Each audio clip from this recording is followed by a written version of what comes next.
Hey guys, in this video, I'll show you how to change your name on Instagram using your laptop or desktop computer. Let's get started. First, open your browser and go to Instagram. Once you're signed in, look at the left-hand menu and click on Profile. Now that you're on your profile page, click on Edit Profile. From here, go to Account Center. This is where you manage your account details. Select your Instagram account, and you'll see two options you can change: your name and your username. Here's the difference.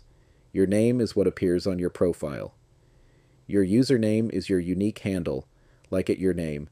To change your display name, click on Name, enter the new name you want, then click Done to save it. Just keep in mind, Instagram only allows you to change your name twice every 14 days.